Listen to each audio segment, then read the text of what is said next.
Buenas tardes, saludos para todos, bienvenidos a este encuentro en la Cátedra de Derecho Internacional Humanitario y Derechos Humanos que se dicta en el doctorado de Derecho y Relaciones Internacionales en el Instituto de Estudios Superiores de Investigación y Posgrado.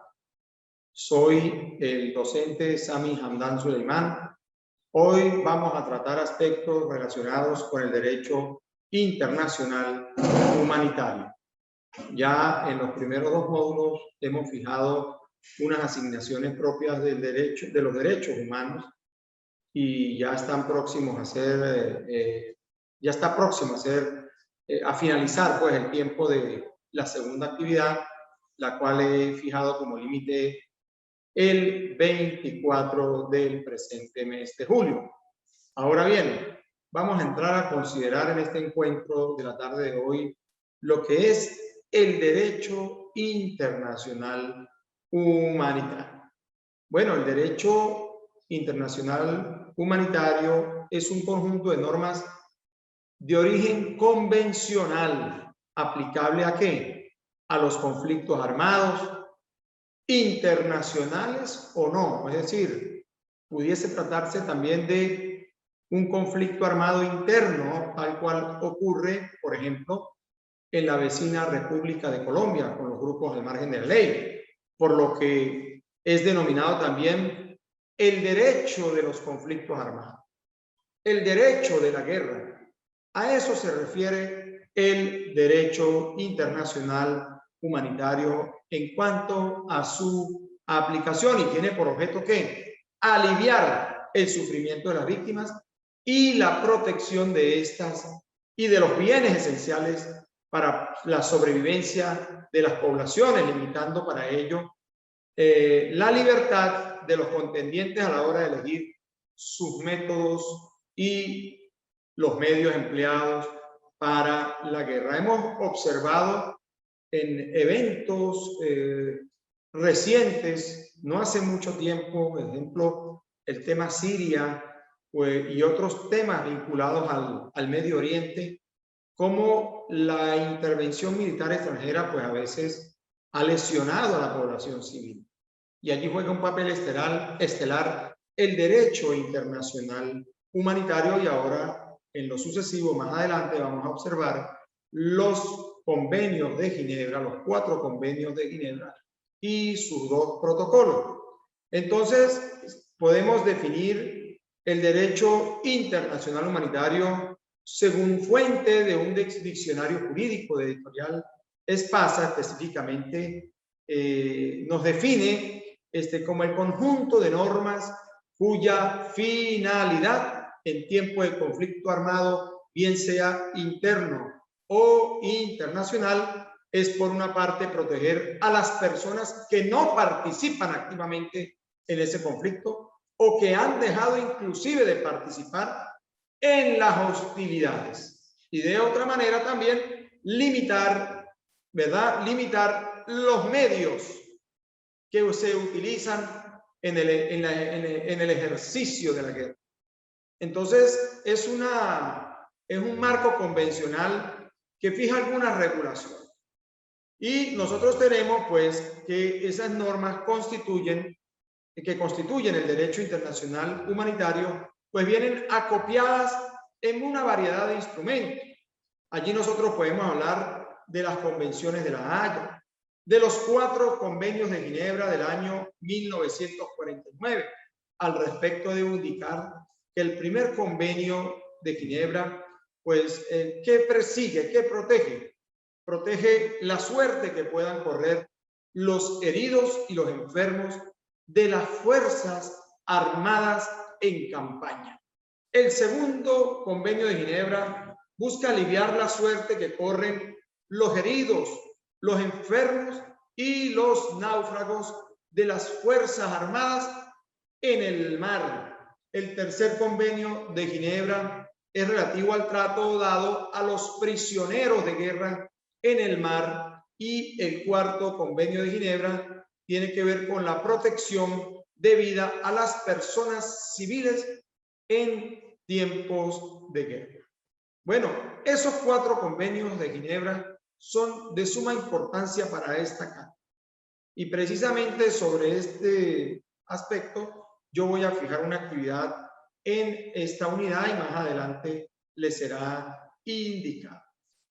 Tenemos también 2 protocolos adicionales a los convenios de Ginebra que son del año 1977. El primer protocolo adicional es relativo a la protección de las víctimas en los conflictos armados internacionales y el segundo protocolo adicional tiene que ver con la protección de las víctimas en aquellos conflictos que no sean de carácter internacional. Por ejemplo, en circunstancias propias de los conflictos armados que se produzcan dentro de una determinada nación, dentro de un determinado país. Ahora, el derecho internacional humanitario, ¿cuándo nace?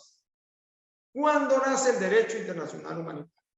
Nace en el siglo XIX y la historia nos indica que es a raíz de la batalla de Solferino que tuvo lugar en el año de 1850. Y es que la batalla de Solferino tuvo lugar el 24 de junio de 1859 en la localidad de Solferino, en Italia, en Europa.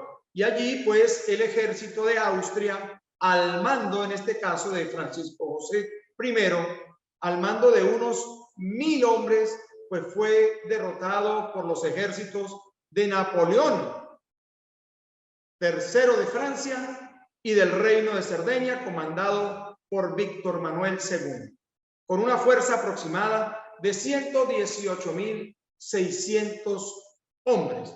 Y esa batalla, pues, se enmarca dentro del proceso de unificación italiana. Después de 9 horas de batalla, pues las tropas de Austria, las tropas austríacas, fueron forzadas a rendirse y las bajas en el bando aliado pues fueron de 2.490 y tantos muertos, más de 12.000 heridos y cerca de 3.000 capturados o desaparecidos. Y más de 3.000 soldados austríacos pues fallecieron, además de 109.000 heridos y un monto cercano a los 9.000 capturados o desaparecidos. Luego de esa batalla, pues entiendo que, de acuerdo a lo que hemos podido revisar en la historia, el empresario suizo Henry Dunant, testigo de la misma y de la agonía y sufrimiento de los heridos en el campo de batalla, fue lo que motivó a esta persona a crear una organización de ayuda a los heridos y que años más tarde se llamaría Comité Internacional de la Cruz Roja. Esta persona, conmovida por el alto número de víctimas, formuló en su obra un recuerdo de Solferino, así denominada en el año de 1862, 2 propuestas que tendrían un fértil desarrollo, exactamente que cada país constituyera una sociedad voluntaria de socorro. Y además, la segunda, que los estados ratificaran un principio internacional convencional garantizando una protección jurídica pues a los centros de salud, en este caso a los hospitales militares y al personal sanitario.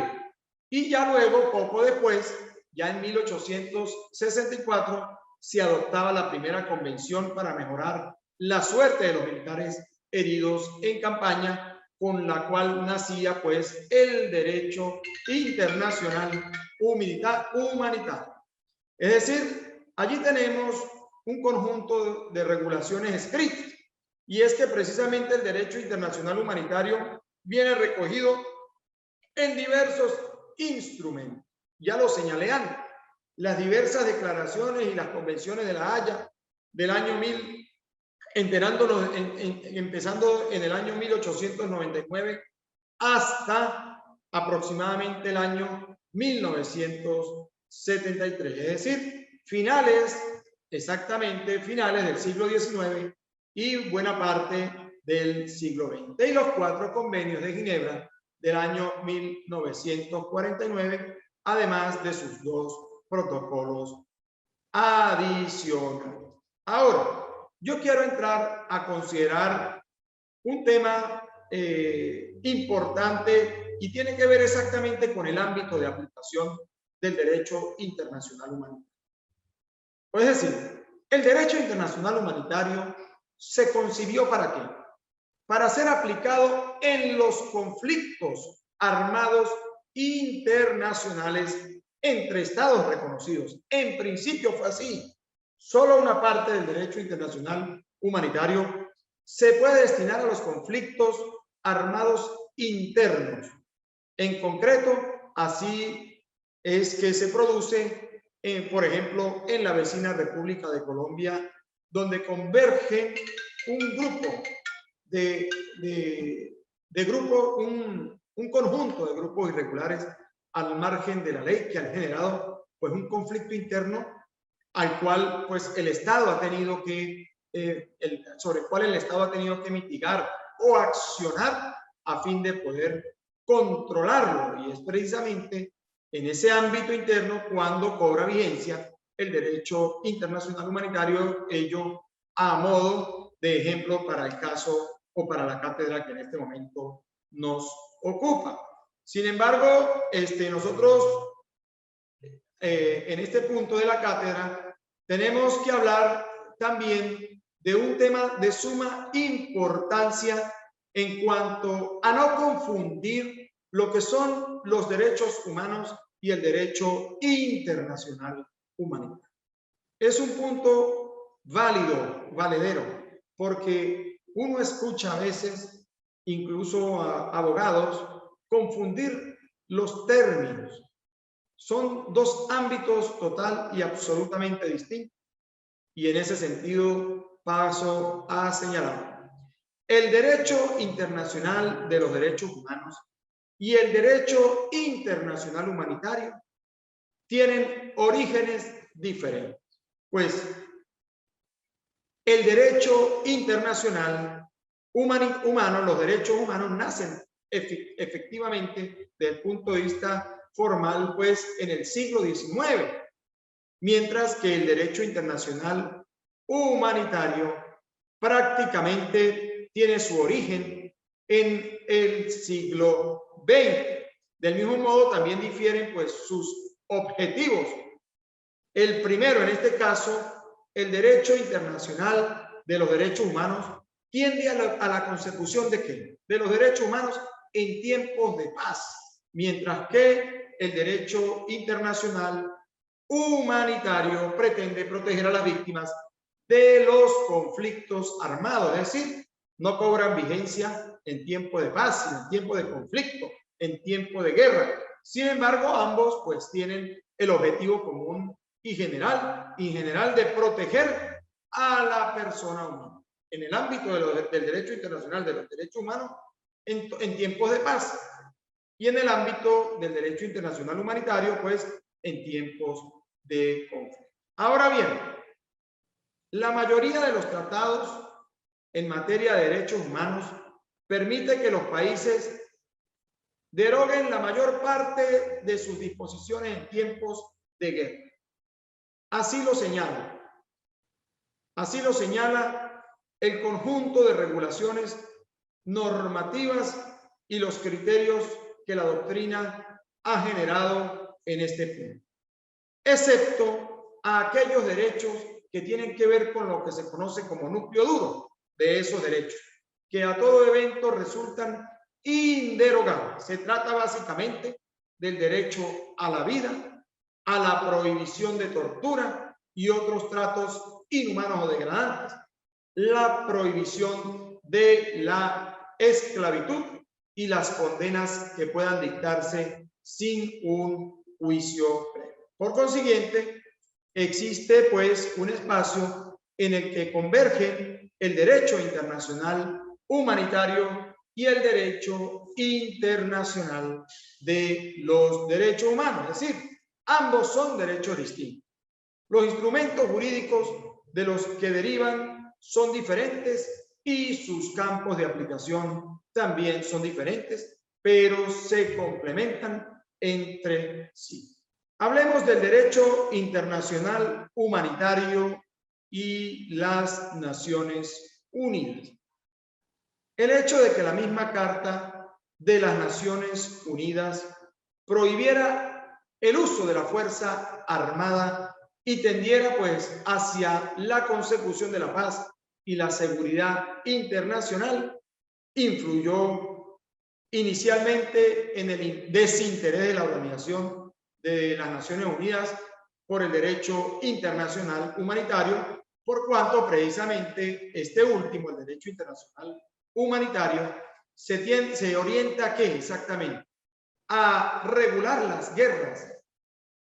Y precisamente el tema de los derechos humanos tiene que ver con su aplicabilidad y vigencia en tiempos de paz. Por esta razón fue que el gobierno suizo en el año de 1949 convocó una conferencia internacional con el fin de desarrollar el derecho internacional humanitario sobre la base de una serie de proyectos elaborados por el Comité Internacional de la Cruz Roja, razón por la que el derecho internacional humanitario se ha identificado más con dicho comité que con las mismas Naciones Unidas desde el punto de vista de la organización.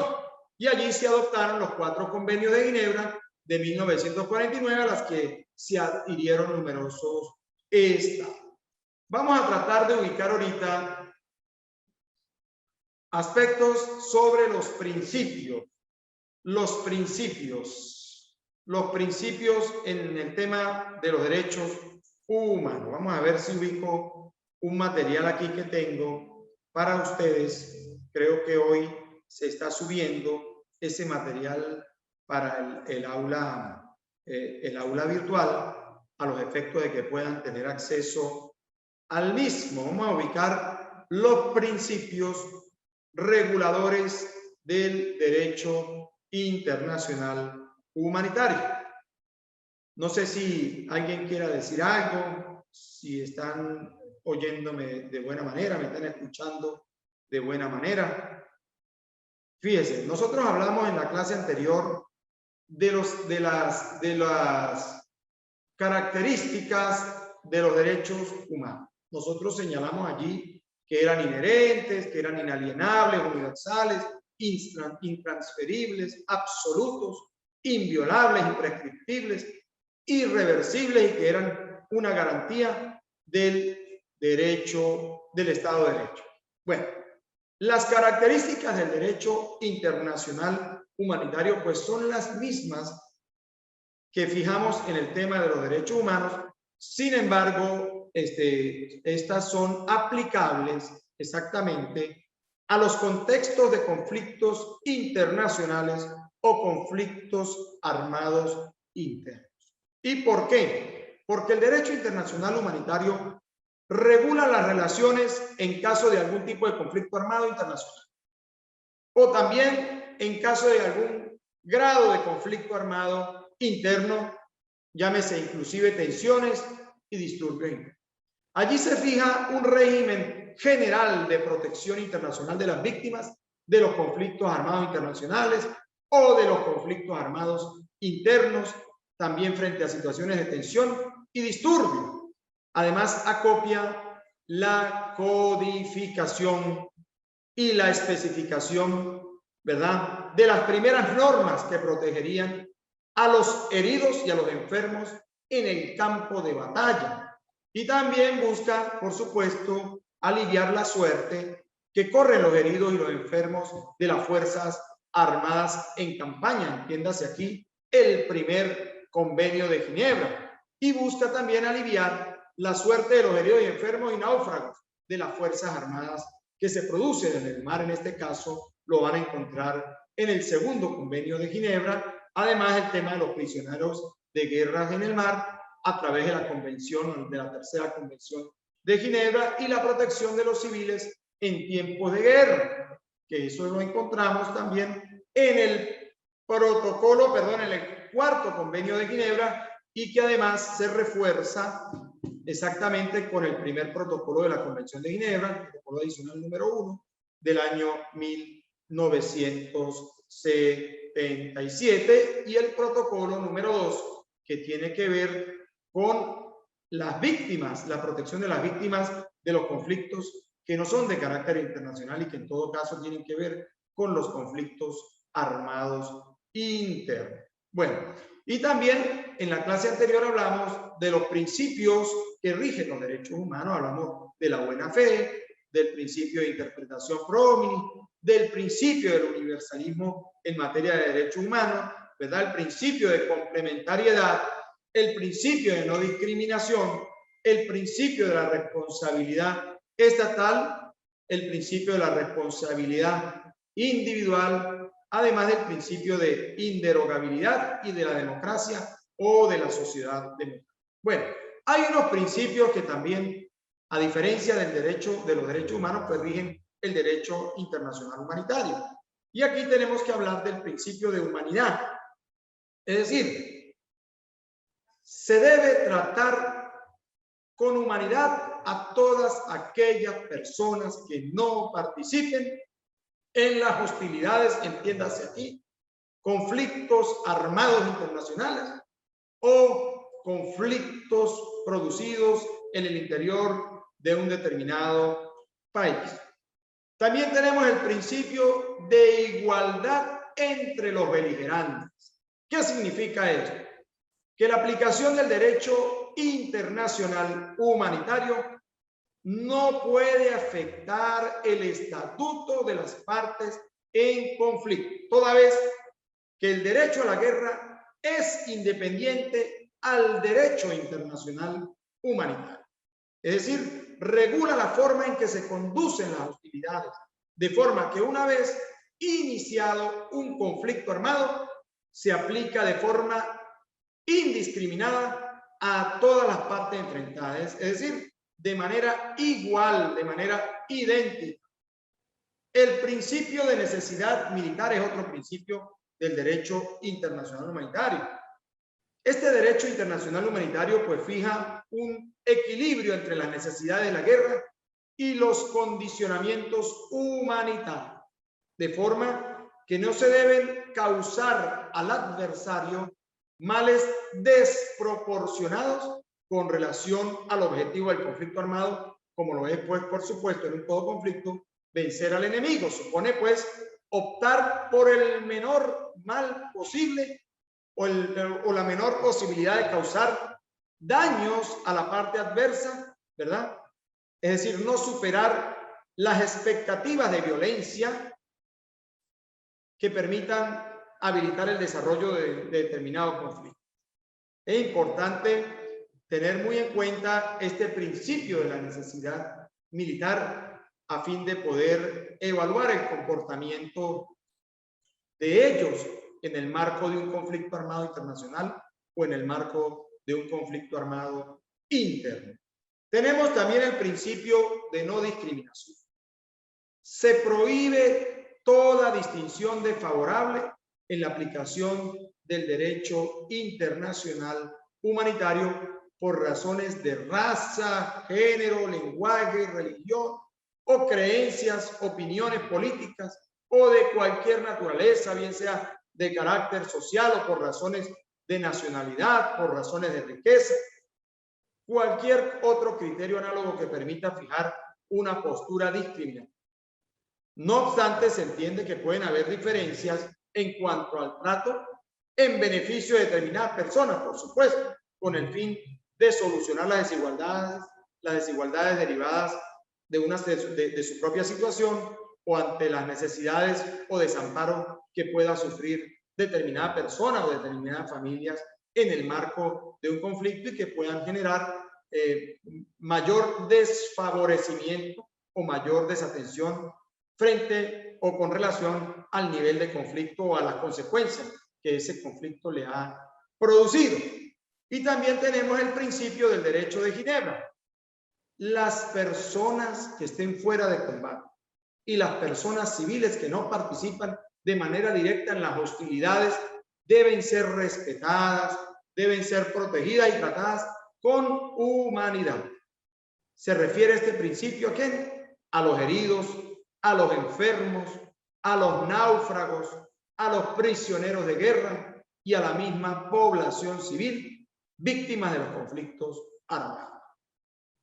Hemos observado cómo, por ejemplo, en algunas intervenciones que han tenido algunos países en el ámbito militar, por ejemplo, en países del Medio Oriente, por ejemplo, en el caso de Siria, donde hubo, en el caso inclusive de Afganistán, pues mucha población civil a través de ese tema propio de los conflictos armados internacionales, pues sufrió consecuencias de esa acción. Y por eso es que los expertos en el área del derecho internacional humanitario pedían o piden reiteradamente el respeto al Convenio de Ginebra y denuncian a veces inclusive la violación del Convenio de Ginebra cuando no se respeta la vida de la población civil que no tiene participación en el conflicto.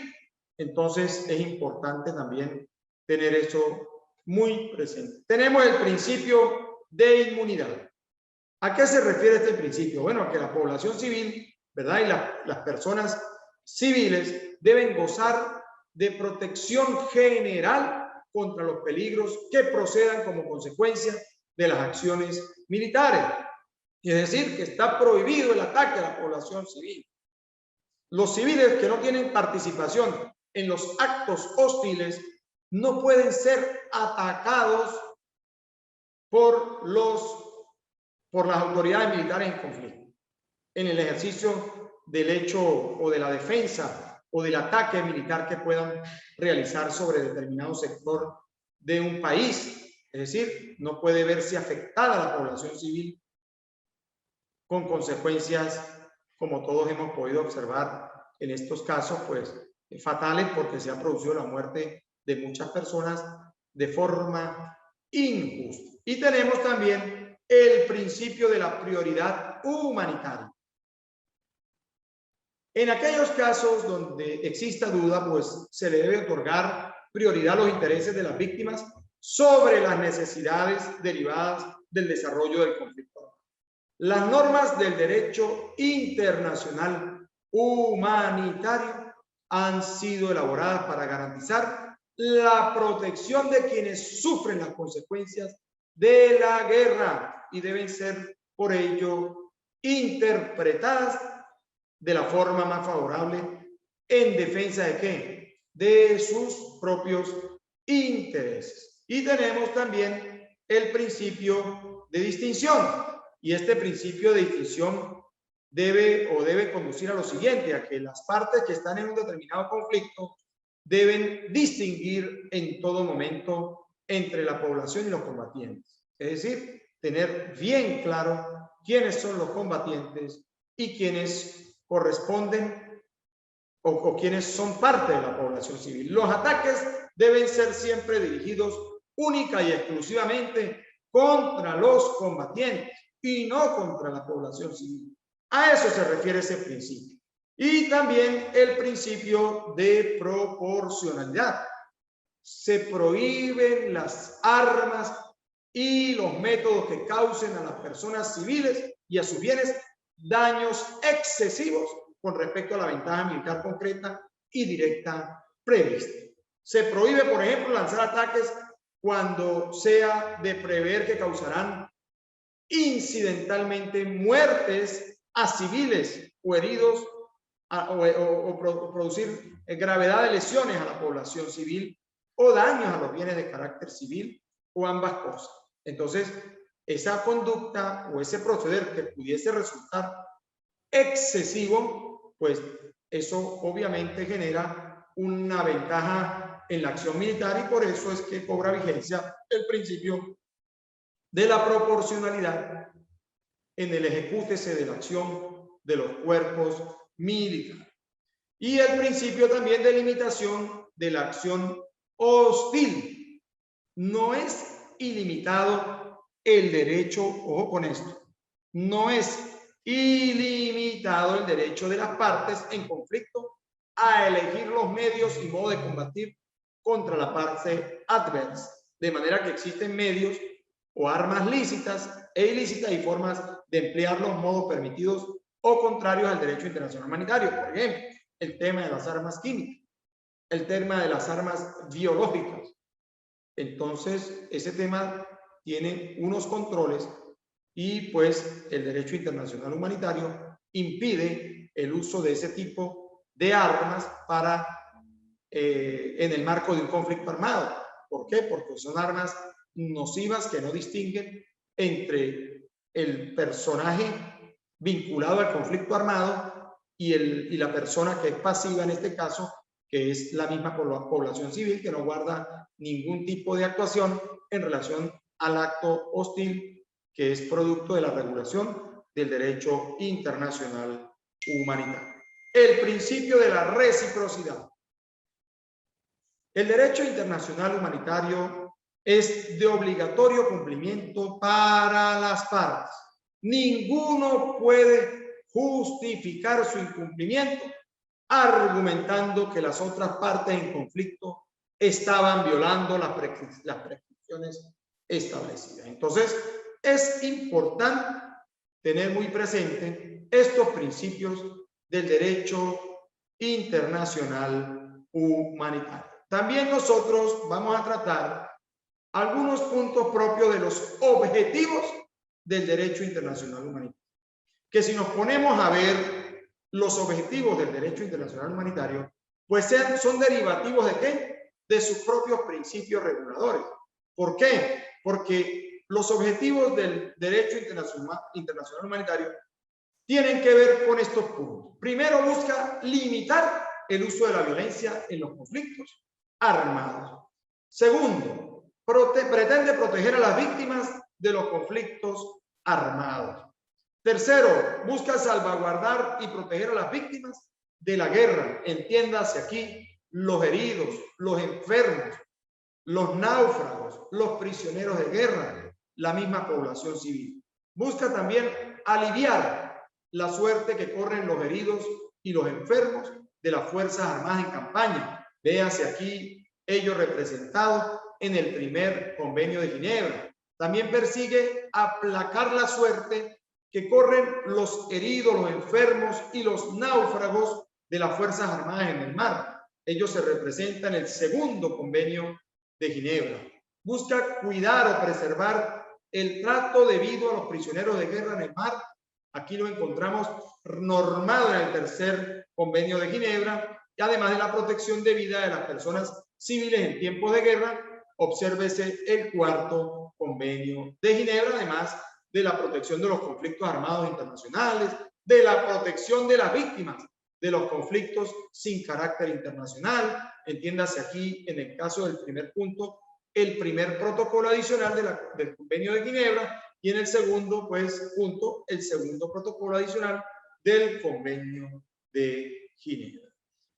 En consecuencia, pues, esos son exactamente algunos de los puntos que hemos querido fijar en la clase de hoy. Ahora, a modo de cierre, yo debo señalar que todo eso nos permite concluir a nosotros con destacar la importancia del derecho internacional humanitario. ¿Por qué es importante? Porque protege especialmente algunos lugares, además de los bienes civiles, al igual que los hospitales y las ambulancias en tiempo de conflicto armado internacional o en tiempo de conflicto armado interno. Además, el derecho internacional humanitario determina algunos emblemas, como lo es la Cruz Roja o la Media Luna Roja, que identifican las personas y los lugares sanitarios prohibidos y por ende están excluidos de cualquier ataque producto de la acción bélica. Además, tenemos también que las normas del derecho internacional humanitario se aplican en todos los conflictos armados internacionales o nacionales, sean cuales fueren sus orígenes o sus causas. Esas normas deben respetarse en todas las circunstancias y con respecto a las personas que protegen sin discriminación alguna. Y con el derecho internacional humanitario también se busca proteger cualquier tipo de discriminación de las víctimas de la guerra basado en el concepto de ¿qué? De la guerra justa. Bueno, en esos términos quería yo hablarles la tarde de hoy, no sin antes pedirles a todos ustedes que procuremos cumplir con la asignación que ha sido fijada en la unidad 2. Yo sé que yo he estado leyendo los trabajos. Lo que pasa, por ejemplo, los trabajos de la unidad 1 ya los revisé, no he colocado las calificaciones aún porque estoy tratando de revisar algunos puntos y estoy verificando unos contenidos allí para poder fijar una retroalimentación en cuanto a cada trabajo. O sea, eso yo podría convocar a lo mejor un encuentro especial para discutir esos puntos, para que cada uno de ustedes me pueda explicar algunos temas allí o algunos aspectos allí fijados. En cuanto a esta unidad, fíjese, yo he querido distinguir en las dos primeras unidades el tema de los derechos humanos y en las unidades 3 y 4 el tema del derecho internacional humanitario, a modo de no confundirlos en algunos puntos. He fijado una tarea en la unidad 2 que tiene que ver con el sistema de protección de los derechos humanos en el ámbito de la Organización de Estados Americanos y de la Organización de Naciones Unidas.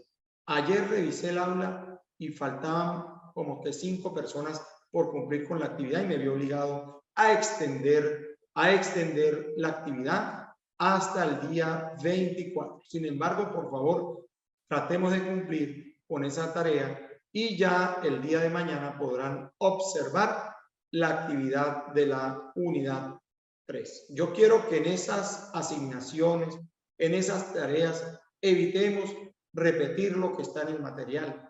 Tratemos de hacer un análisis exegético de lo que ustedes puedan apreciar a través de los instrumentos jurídicos que rigen el derecho internacional humanitario, con sus propias claves. Yo voy a fijar allí una tarea el día de mañana para la unidad 3, para que por favor tratemos de cumplirla en el tiempo hábil.